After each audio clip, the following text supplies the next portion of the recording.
Hi everybody, welcome to All Games New and Old. I'm David Rodriguez. I'm Hillary Rodriguez. And we are going to do another first impression video about a game we just played. This one is The Last Podcast on the Left Presents The Real Truth. That's a mouthful. It really is. It's a very long name. Yeah. I got this game because I am a fan of we both are fans of The Last Podcast on the Left. And it's not a very expensive game, so I figured what the heck, give it a shot. And I got to say, when I was reading the rules for this, my first thought was, oh no. I just don't think there's going to be much to this game. But if you happen to be the designer, Daryl Anders, and you're watching this, relax. It's cool. We're good. I found it to be, it was definitely much better than my expectations. For sure. What do you Mine think about too, actually. For it being a game that's really marketing off of a brand name, and it's a game that's widely available in stores like Target and stuff like that. A lot of times I don't necessarily have high expectations for those kind of games, so but I thought it is associated with a podcast we like, and we like cryptid, and we like the theme, so I was glad that we gave it a try. Me too. And the theme, if you don't, because the podcast is all, it's kind of got a variety of topics, like true crime, conspiracy theories, cryptids, like spooky stuff, like weird history. Am I missing any other thing? Like that's pretty much it. Pretty much if it's odd or creepy, they'll cover it. Yeah. So, and it's a comedy podcast. It's not for kids. It's not for kids. Don't complain that in front of your kids. Don't do it. I looked at the website for Goliath Games, who's the publisher, and it was the vast majority was kid stuff and family games, and after reading them, I'm like, this is just going to be so simple that it's it may not be entertaining.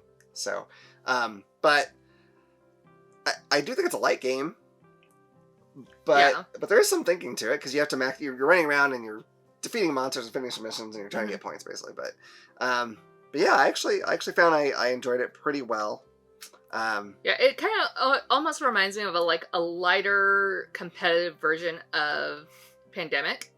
That's what I was thinking too, and I kept trying to decide, is it just because we're running around the world, or is it actually does it actually have that I don't know. Yeah, I mean, because the monsters can move around, they don't always move around like the germs or the viruses in Pandemic, but they can kind of move around depending on what you're doing, and then as you're going, they get tougher too. So, I think it's not, and then as you defeat them, new monsters will replace them, and so there, it's not like a good direct correlation, but there are similarities to them. So yeah, I can see that. I guess this isn't our full review. Obviously, we're gonna be doing that probably in a couple weeks from when we post this video. My only concern about this game at this point is I don't know if from gameplay to gameplay it's going to feel very different. Mm-hmm. I kind of doubt it. I think it might feel different at a higher player count, but I don't know. I don't know if the variety is going to feel very different or not from one game to the next. Where I can see it making a little bit of a difference is you have a secret identity that gives you kind of a secret mission for yourself.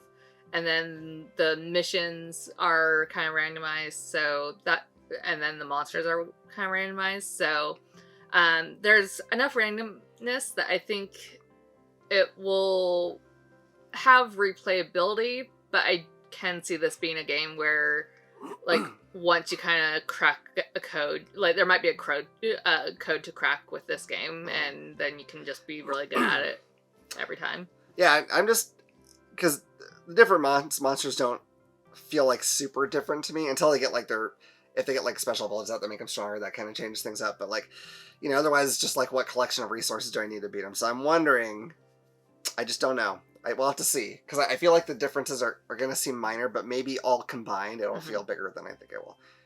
That's going to be the big mystery for me. I'm not sure, but we'll get into that, I think, when we do the full review, and we've played this more times. We literally just played our first game of it. So any other thoughts on this one for now? I have a little bit of just initial components. I have concerns about the cards. I do too.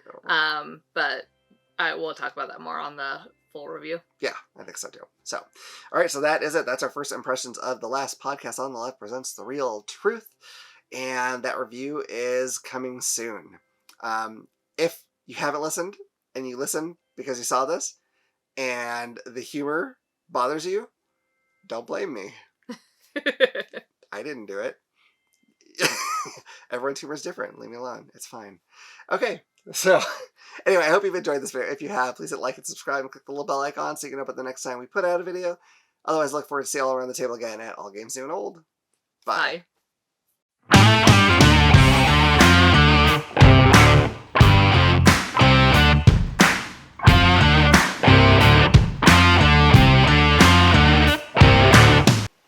Hey, you made it to the end. I hope you enjoyed it. If you did, make sure you like it, share it, and click this button to subscribe. If you like that one, you might also like this one.